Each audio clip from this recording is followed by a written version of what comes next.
The way I got started in my career is actually a funny story. It's not very intentional. I had been working for Estee Lauder just out of college, and I was trying to do an MBA at the same time, and the MBA program was very demanding, and my job, they were requiring me to travel a lot, so I was starting to miss a lot of classes. So I knew that I had to change something.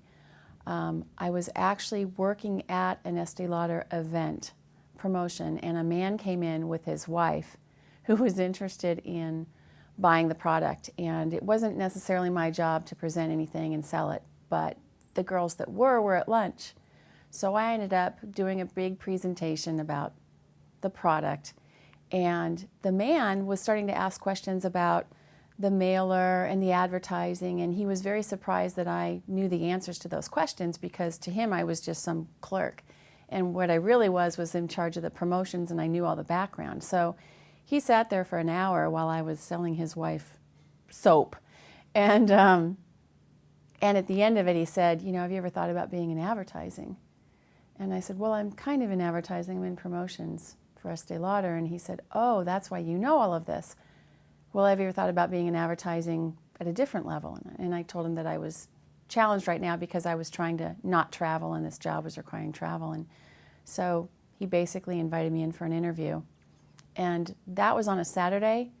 And Sunday, his wife actually came back to the event just to tell me that regardless of what happened Monday when I went in for the interview, he was already hiring me. So it was one of those things where I was so excited to have a job opportunity in advertising that didn't involve travel, so I could do my MBA, that I took it before I asked half the questions that I would normally have asked about it. So that's how I got into the career part of what I'm doing, which is more basic agency oriented. So not a huge planned out process, submitting resumes or anything like that. It was just kind of a fluke.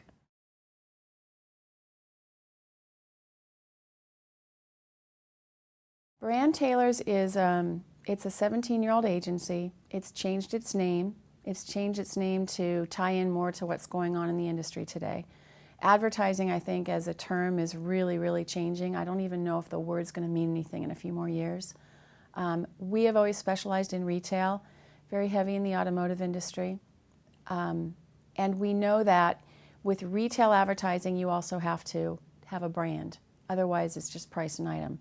So as we were seeing what was going on with the industry and technology, and things were becoming more digital and interactive, and classic media was kind of finding its way out of the retail market because it's just very expensive these days, especially in Southern California, that we wanted to come up with a name that really explained what we do.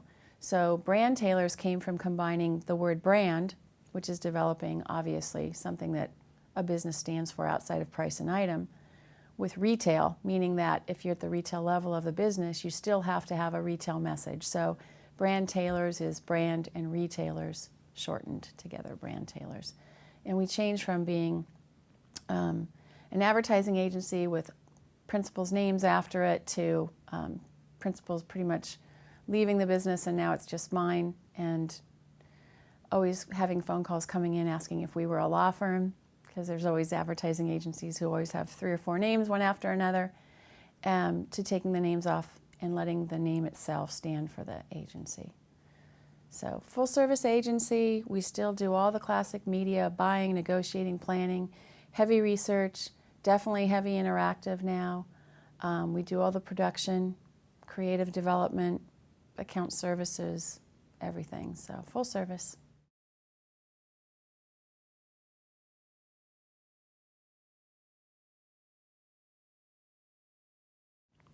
Yeah, it's really funny because still today you have your classic advertising agencies, and then you have your interactive agencies. And you have some of the larger agencies that have developed interactive departments, but really everything is moving to interactive.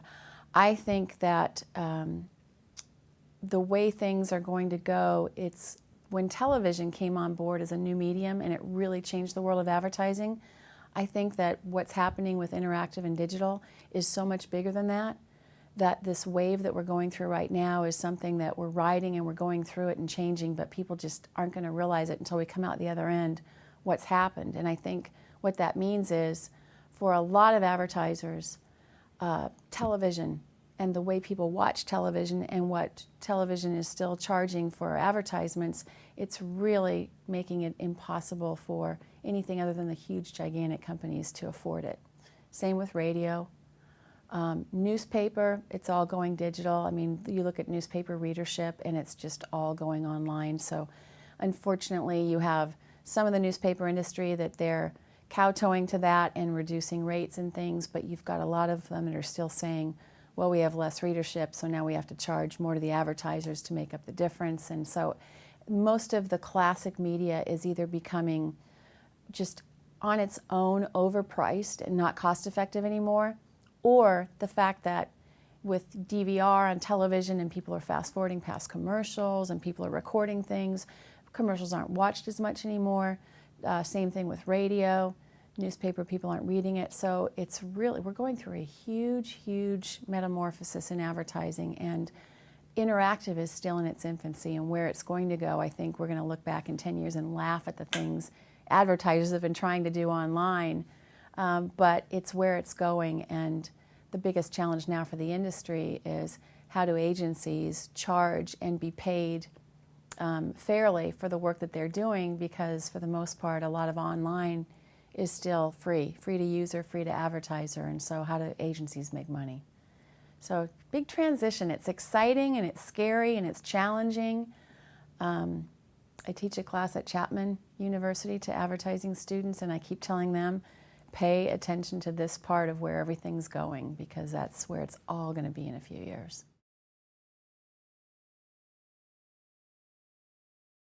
Well, our mission is very tied to automotive because we do specialize in that, but if you could broaden it, it's really to raise the caliber of retail advertising to a level that consumers really respect and appreciate and respond to better.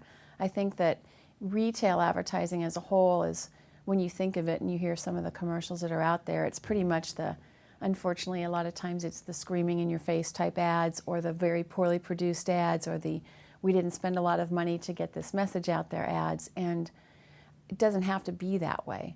That really is what I say takes everything down to, well, if you've got the lowest price, then you get the customer, and it doesn't have to be that, because customers today are looking for so much more than the lowest price. They want to have a level of service, and they want to feel good about where they're buying from and things of that sort. So our mission is to focus on the consumer, to tell our clients that we are there to give them the information that the consumer wants, and to create the advertising message the way the consumer wants it, which doesn't have to be price and item, and to have the caliber of the advertising message be raised at the retail level so that it's not, as cheesy as some of it has been for so many years.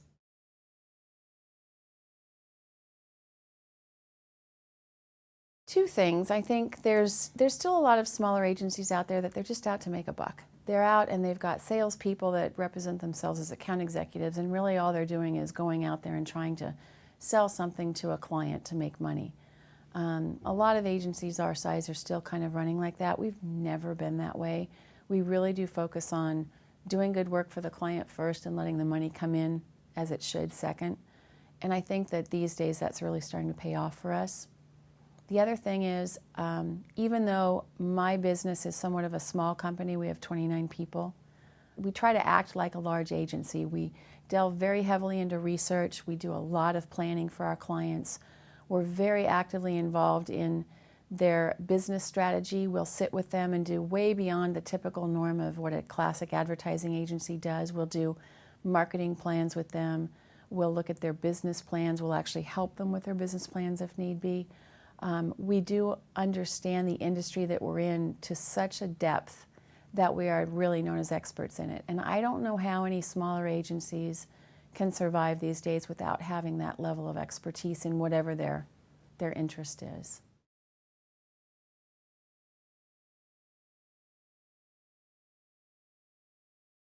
Everything we do, we always start from the consumer's preference. We always say, what does the consumer want? Because a lot of times agencies get stuck becoming order takers because they listen to what the client says they think and what they want and what they like, and they know that it'll be easy if they can go back and just produce and deliver what the client wants. A lot of times what the consumer wants, especially today, it's not what the client wants.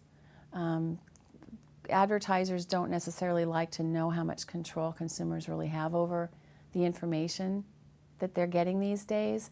It's kind of the old push-pull type of advertising, where push advertising is intrude and repeat. We're going to put a commercial on TV and we're going to play it as many times as we can. You're not asking to see it, we're forcing it on you. That's changing. With interactive and the internet, now advertising is the consumer saying, I want to learn more about that product, so I'm going to go to that website or do a search for it, and I'm going to pull the information that I want. Advertisers don't necessarily like the consumer having that kind of control, but it is what it is, and we know that we have to develop new ways of messaging to consumers that they want like that, so that they will want more information, that they might still hear an ad on radio, but they hear just enough that says, that advertiser gets me. They are talking to me in a way that I appreciate, so I'm going to now make the effort of going online or picking up the phone and calling to get more information. So that's really the main thing we do, is we take everything from the consumer's perspective. What do they want? What do they see? What do they hear? How do we message that to them? And if the client doesn't like that, and we can't do a good enough job convincing the client that that's really what they should be doing, if we're smart, we walk away, and at the very least, it's usually a very short-term relationship.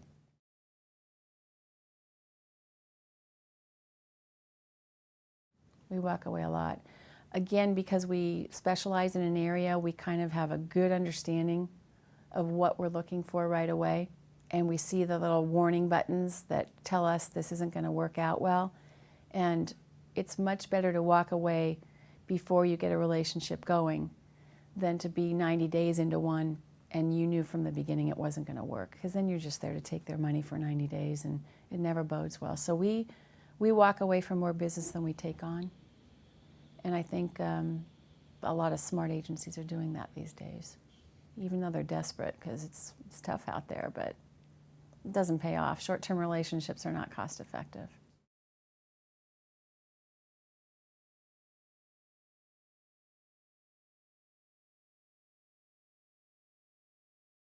Yeah, I mean, automotive, it's a high-ticket item. You know, it's kind of like housing and things of that sort. Cars usually the second most expensive thing a consumer is going to buy.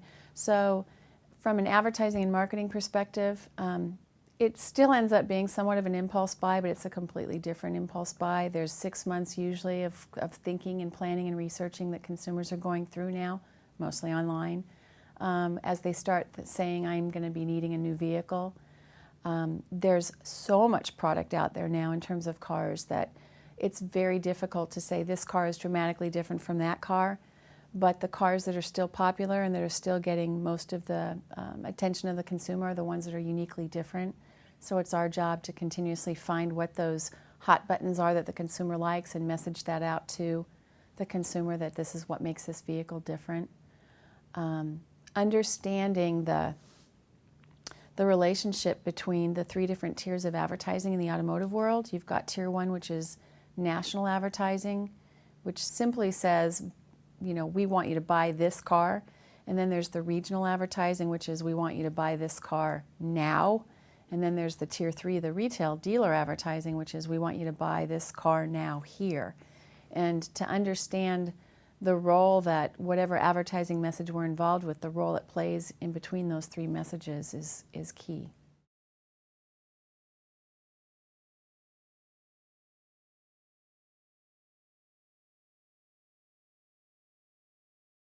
Easiest is anything that doesn't have to do with human resources. And it's not just me. I think I can speak on behalf of anybody, and especially anybody that's going through an MBA program.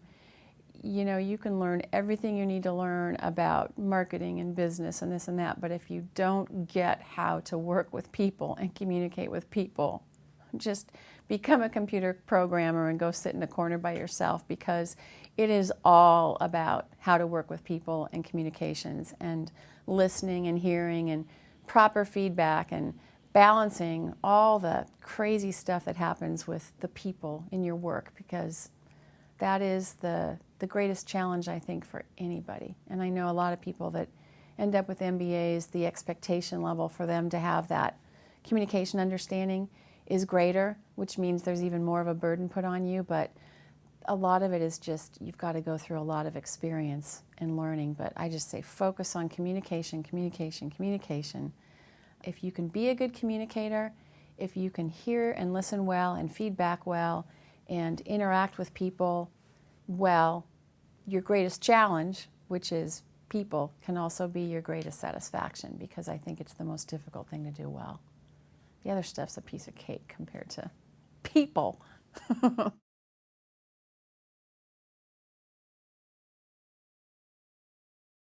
Well, in terms of internally with my staff, it's really important to slow down enough to take the time to always have regular one-on-ones with people, and to constantly be training and supporting and helping anybody that's supporting you to learn how to do the communication process better, so that they can probably in time take over and do more of that. The challenge is to fit it into your life, because the easiest thing to do is to say, I need to be in front of the client, I need to be out kind of being the ambassador for the company. But if you do that to the detriment of focusing on the people internally in your company, you lose. So I know that I have to take the time to have these one-on-ones with key people and team meetings and regular staff meetings, even though sometimes you say, this is the last thing on earth I have time for. It's really key to make sure that people feel like they're part of a team, and to see that from the very top management, that matters.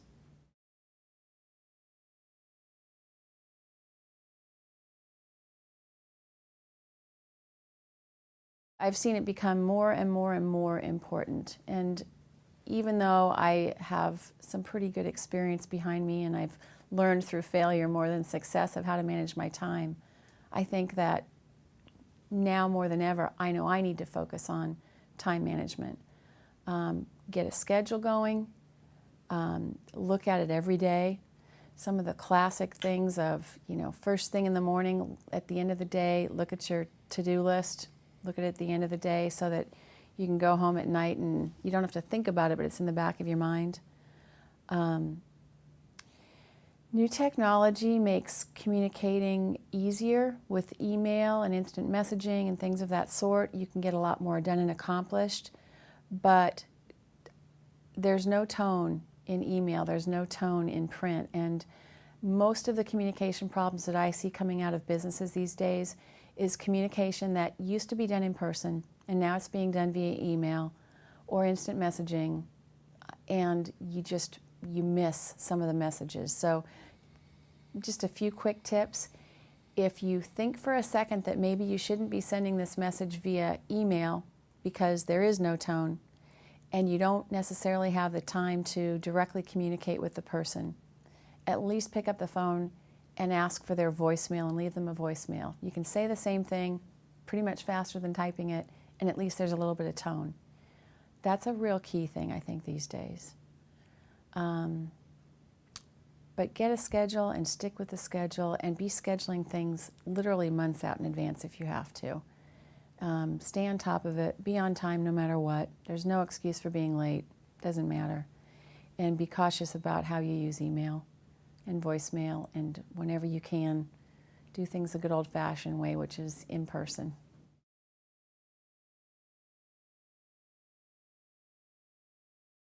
I try to do my email answering at night and email responding at night that I have to, because it's very easy to come in the morning, and I can literally find myself from 8:30 in the morning till noon just responding to emails, which is a really ridiculous waste of time, because that's where you do have the opportunity to be more in person, in your face. So I try to do my emails at night, take a laptop, I can at least put my feet up, and for the messages that I know I can't appropriately answer digitally, I do that at night so that it doesn't take time away from other things.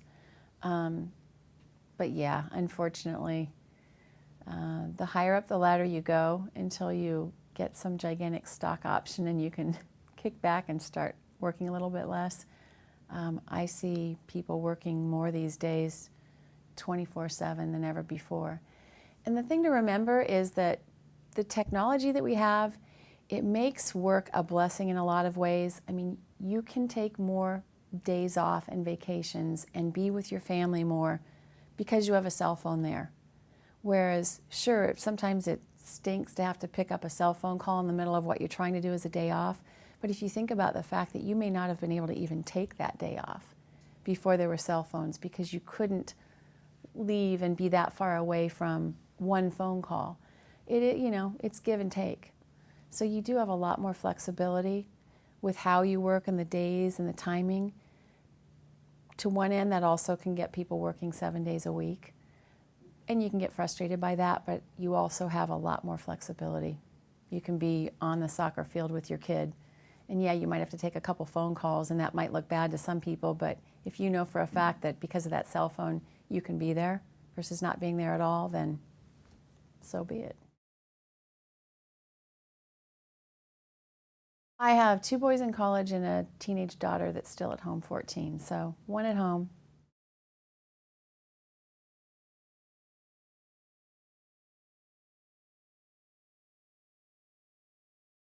Luckily, I have my own business. I can pretty much control my own hours. There are a lot of hours involved, and I can look at it and say it's frustrating the number of hours when I think about when my day starts and when my day ends. But I can leave at 4 o'clock if I need to go home and pick up my daughter and drive her to dance, or if there's a special school program that's 2 hours long. I have that freedom and that flexibility. The main thing, again, is planning, knowing when those things are coming up so that I can not negatively affect other people that are relying on me when I have to do something unique in the middle of the day. And as long as I'm proactively scheduling things ahead, I can do it better.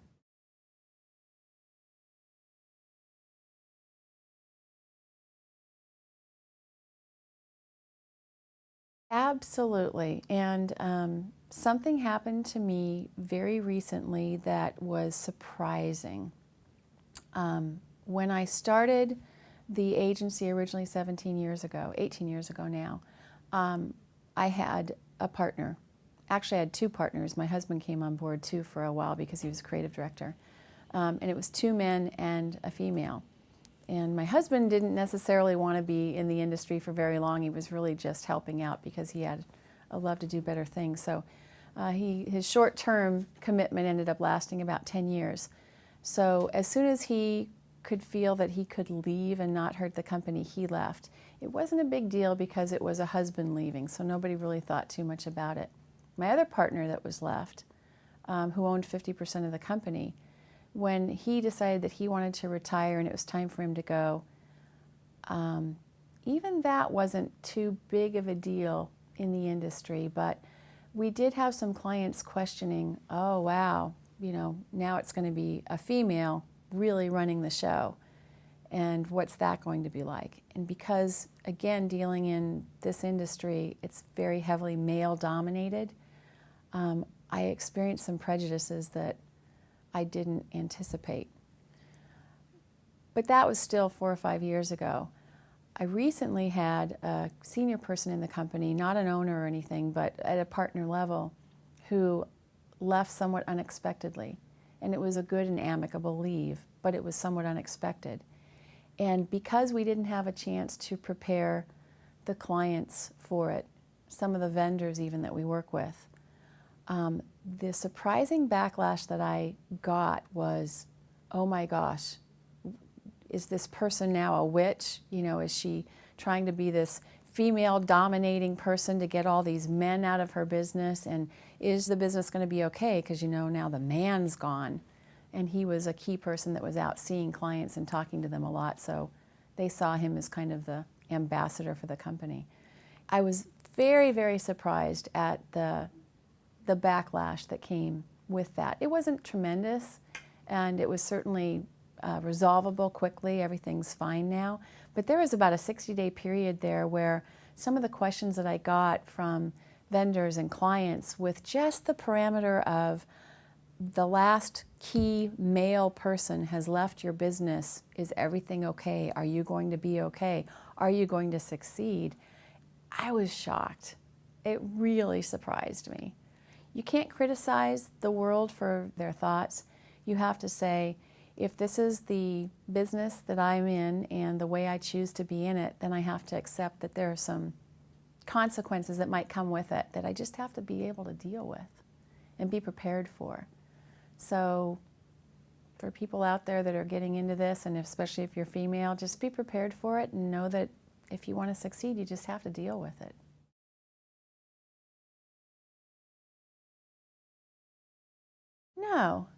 No, have not faced any intercultural issues. We have just about every culture working in our industry, in our company even, and don't think twice about it. Has never been an issue that I've realized. One thing being in Southern California, and the Hispanic influence and the need to be able to market properly to Hispanics, the need to bring more multicultural people, especially Hispanic, into our industry and into our agency in particular has been necessary. But it's never been an issue. It's just been a part of, we need to have a staff that reflects the market that we're advertising to.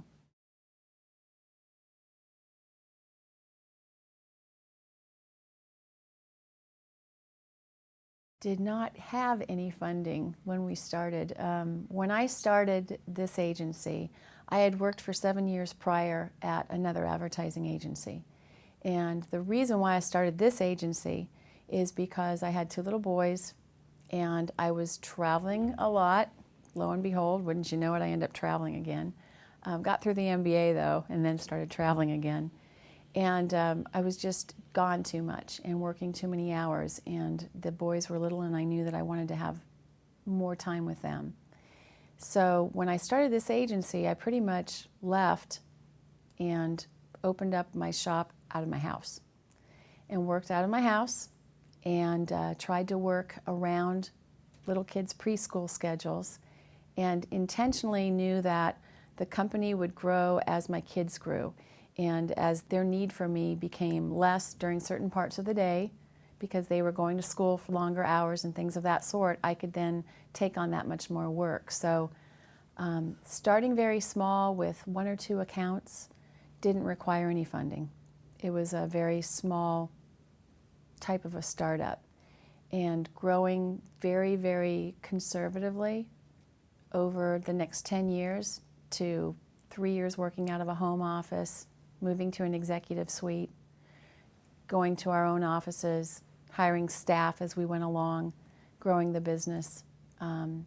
It was very strategic in terms of, I'm doing this to balance my family life. If I had wanted to start something huge right off the bat, then funding would have been required, but didn't need it.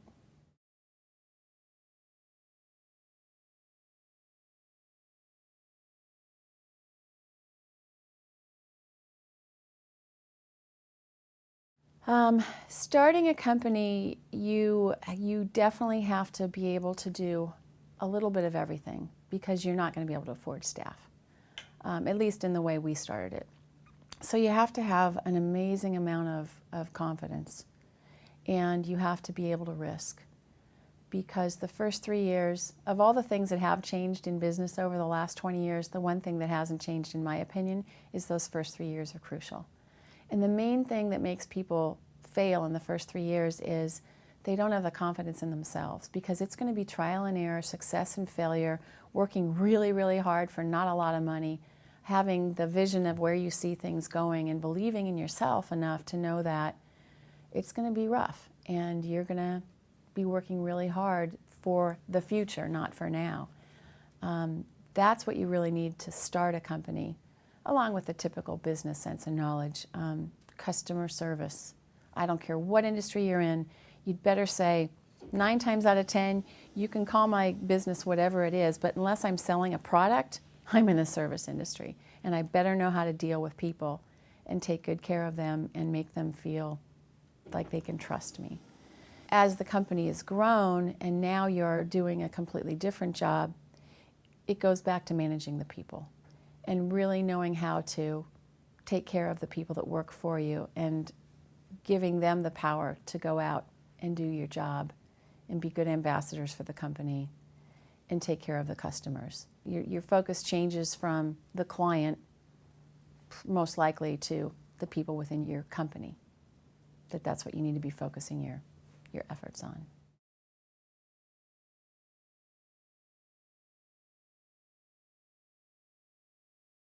The biggest challenge was realizing that technology was changing at a speed and a pace faster than anybody could have ever expected. And because of that, what we were doing as an advertising agency was going to have to change, or else we would become dinosaurs.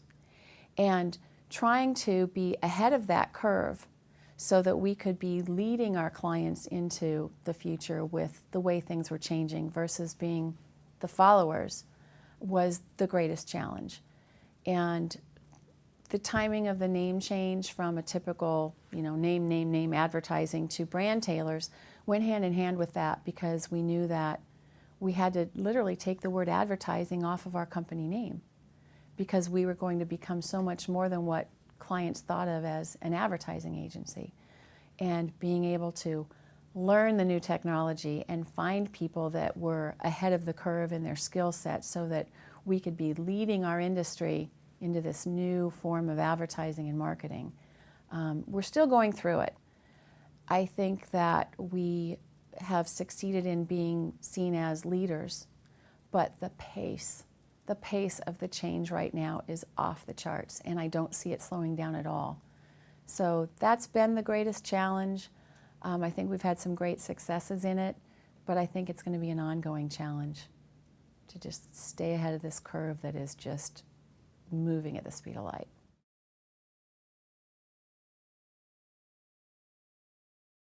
To retire as soon as possible.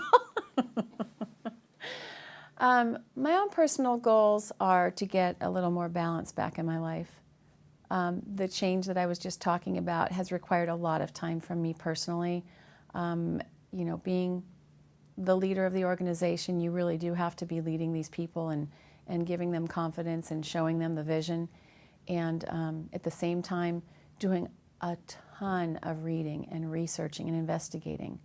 That is the one thing I will say about any leader in an industry right now.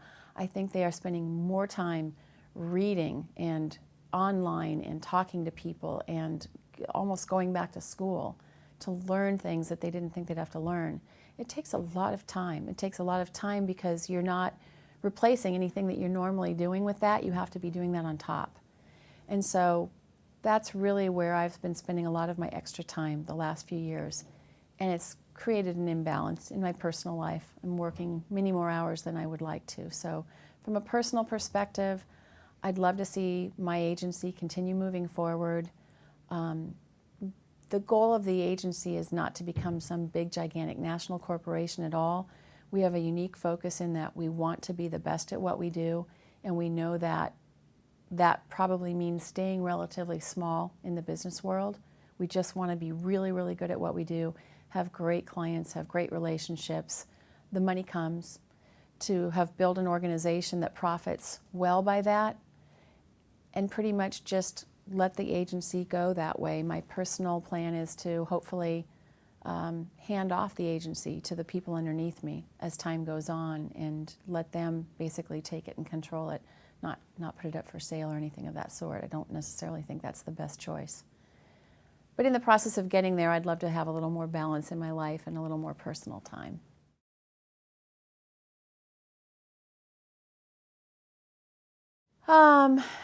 Peter Drucker is just a classic, He's just, you can look at his stuff and say it's age-old classic. Tom Peters brings great stuff to the table. From a marketing perspective, Jack Trout and Al Rees, they're just the gods of marketing. They're great. I love their books too because they're short. Those are probably the key ones that I rely on. There's a lot of new stuff online, though, that you just forget who the name is. Just, do searches for specific topics, and my gosh, there's so many good articles and white papers out there now that you can learn from.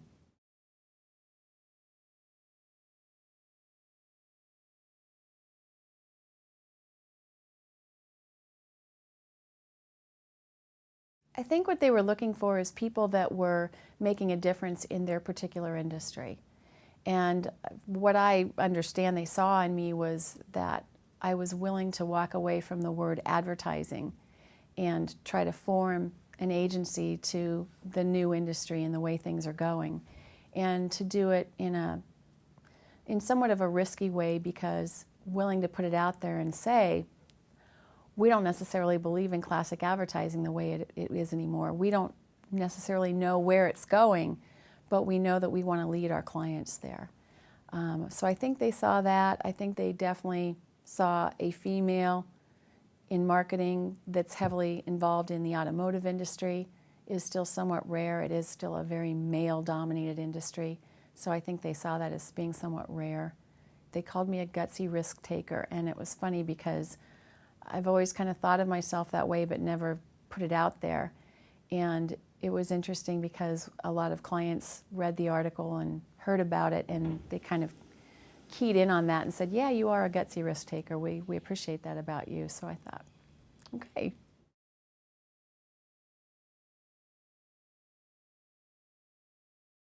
Oh, there's always unusual requests. Well, from a classic perspective, as an advertising agency, whether you're small or big, you always turn into Ticketmaster. You know, you've always got clients calling and asking, can you get me tickets to this? Can you get me tickets to that? And I don't care if you're some small two-person shop or you're, Chiat Day, you are Ticketmaster. And some of the tickets that they ask for are just, they'll call 2 days before the Super Bowl and ask if you can get them Super Bowl tickets. Oh, I forgot, we are God, we can do that. But the most unusual one was actually something that was really neat. We had a client who had a person that worked for him. It was a man, but his wife had just given birth to a baby that had a real serious heart defect. And they were working through Loma Linda University, but they were desperately seeking a heart for this baby. And they were trying to go through the normal process, and the baby was getting weaker and weaker, and they were not moving up the list of getting a heart transplant for this baby. And so our client, who this person worked for, was very sensitive to this family's situation. And he went to us and he said, if I fund an advertising campaign to put a message out on the media that we're looking for a heart for this baby outside of everything else, can you help us? Can you put a commercial together? And we said, absolutely. And we produced in 24 hours the most amazing commercial that included this family and the baby, asking for a heart transplant, explaining the story, explaining the scenario, literally gifting back to our client saying that this is a privately funded commercial that we've been able to air, et cetera, et cetera. NBC picked it up and thought it was just such a cool deal that we got a news release on it and that evening news, and it made presses and this and that in about 48 hours, and we got a heart for the baby. It was an amazing opportunity for us. It was one of those things where you say, you know what, the last 26 years of my career, this is what it's all about. This has been worth it. So that was a great, great, unusual request that I still get tingles when I think about it.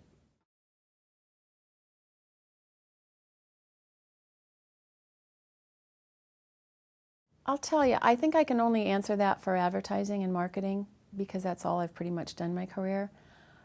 The people that work for me that have business degrees or MBAs, they have a much broader scope and perspective when they're looking at a client's needs, which has actually made me get to the point where if we're hiring somebody new that's involved with account services, I will look for somebody with a business background, BA or MBA, before I'll look for somebody with an advertising background.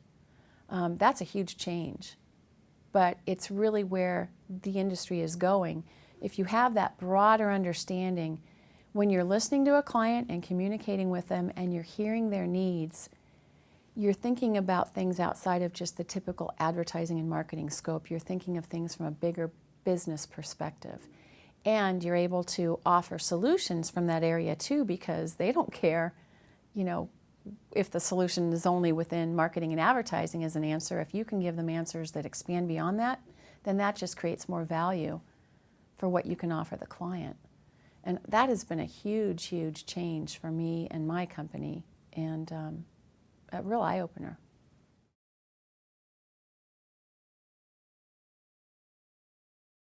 Well, from an advertising perspective, my role model has always been David Ogilvy, who's deceased, but he started Ogilvy and Mather, and he has a great book for anybody that wants to read it. It's just called Ogilvy on Advertising, and it's probably 25 years old. But David Ogilvy was a change agent in advertising, and even though what he was changing then isn't relevant today, he was one of those that had the foresight to see what could work better than what was being done and had the guts to do it. And for him, primarily, he became known as the long script creative copywriter, where advertisements that used to be short little snippets, which is really what they've gotten back to, he found a way to give more impact and information to the consumer with long-form copy. And it really changed the industry. And it made advertising more powerful, and it made people stand up and pay more attention to it. So not necessarily what he did, but the fact that he was willing to be a risk taker and a change agent, and he had the vision to see, I can do something better than what the classic thing is that's being done out there right now. And he did it really well, and he created campaigns that are still today, classic. I love walking, and I love walking alone. Sorry to my friends that want to walk and catch up with me, but love walking, power walking more so, to get some exercise and just to go brain dead. And I really do need to have alone time to get my energy back and things of that sort. So my downtime, when I have it, it's pretty boring, but I enjoy getting outdoors, being as physical as I can. The easiest thing to do is to walk. I live by a canyon, and I love to go walking in the canyon. Try to walk a little bit every day, but love going to movies. Nothing real exciting. Love travel. Would love to travel more.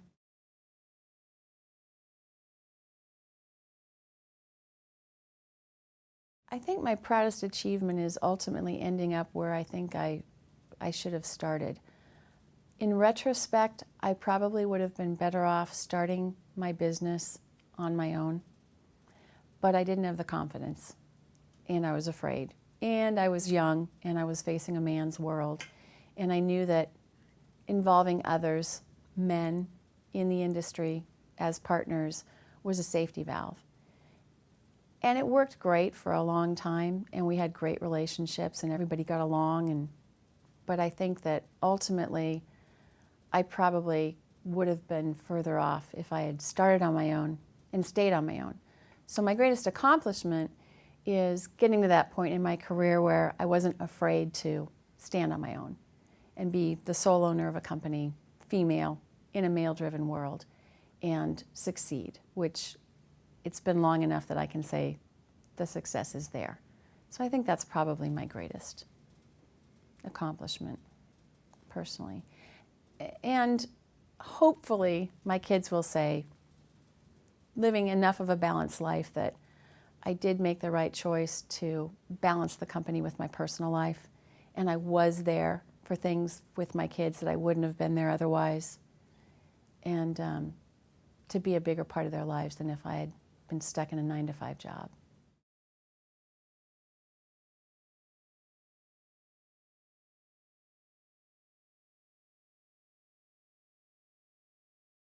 I think I probably would have set my life up that I wouldn't require as high of an income as my lifestyle has grown to, so that I wouldn't have to be so focused on a high level of income production for the company at times.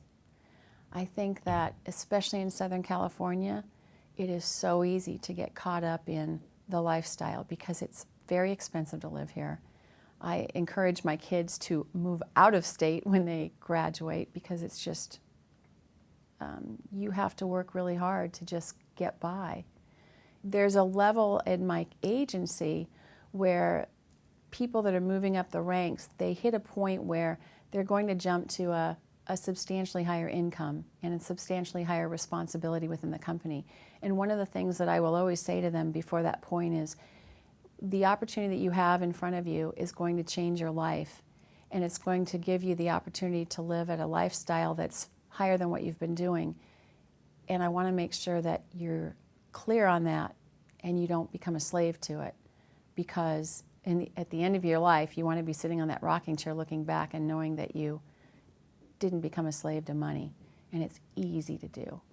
So that's a long-winded answer, but I think that's something that I would do differently. Is I probably would have not bought the bigger house, not bought the nicer car at certain times, things of that sort, so that the cost of living could be lower and the pressure to produce more income wouldn't be quite as high at certain times in my career.